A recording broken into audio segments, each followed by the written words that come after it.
Assalamualaikum warahmatullahi wabarakatuh. Perkenalkan, nama saya Lingga Rizky Udayana dengan NIM 2310111022. Nah, yang soal pertama itu jelaskan kekuatan dan kelemahan koperasi dalam sistem pasar.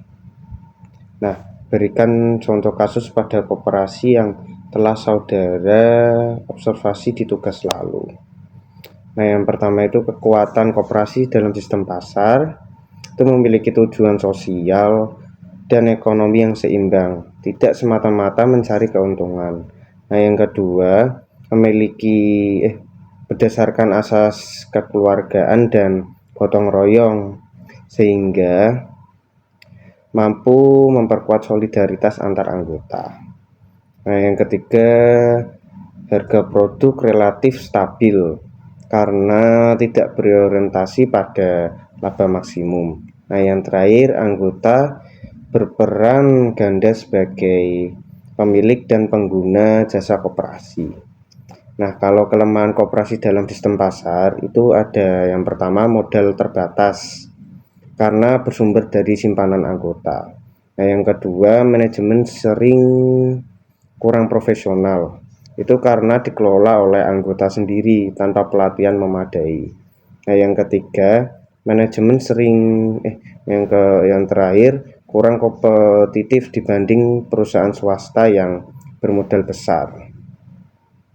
Nah, contoh kasusnya itu pada koperasi konsumsi sejahtera mandiri. Nah, itu di daerah tempat observasi itu kekuatannya terletak pada kerjasama anggota dalam penyediaan kebutuhan pokok dengan harga murah.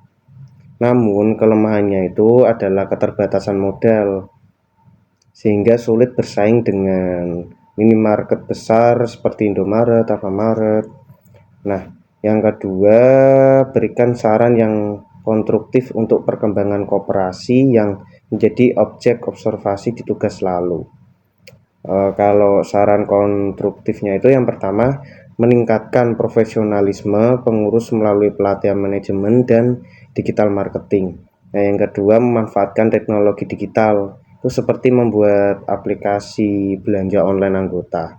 Nah, yang ketiga, menjalin kerjasama dengan koperasi lain atau UMKM untuk memperluas jaringan dan pasokan barang.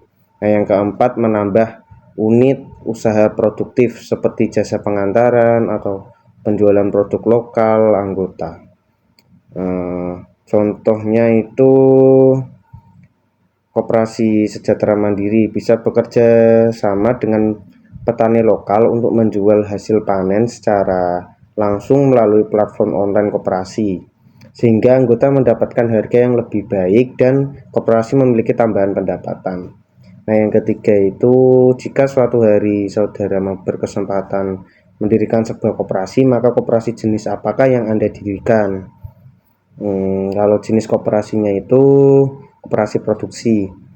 Nah, alasannya itu koperasi produksi membantu anggota yang memiliki usaha kecil, misal usaha makanan ringan atau kerajinan produksi atau kerajinan tangan, untuk meningkatkan kapasitas produksi, memperoleh bahan baku lebih murah, dan membesarkan produk secara kolektif. Kalau daerah pendiriannya di daerah saya itu di Semarang, mungkin tepatnya itu di Beringin, karena banyak pelaku UMKM yang membutuhkan wadah untuk bekerjasama dalam hal produksi dan pemasaran. Nah, yang keempat, bagaimana implementasi keaswajaran dalam berkooperasi. Yang pertama itu, implementasi keaswajaran dalam berkooperasi itu dapat diterapkan melalui yang pertama, menjunjung tinggi nilai kejujuran, keadilan, dan gotong royong. Nah, yang kedua, mengutamakan kemaslahatan bersama daripada keuntungan pribadi. Nah, yang ketiga, menumbuhkan rasa tanggung jawab dan kepedulian sosial antar anggota. Nah, yang terakhir, menerapkan prinsip musyawarah mufakat dalam pengambilan keputusan. Contohnya, dalam rapat tahunan, koperasi selalu mengambil keputusan melalui musyawarah anggota, bukan keputusan sepihak pengurus, Selain itu, sebagian laba koperasi itu disalurkan untuk kegiatan sosial seperti bantu pendidikan bagi anak anggota.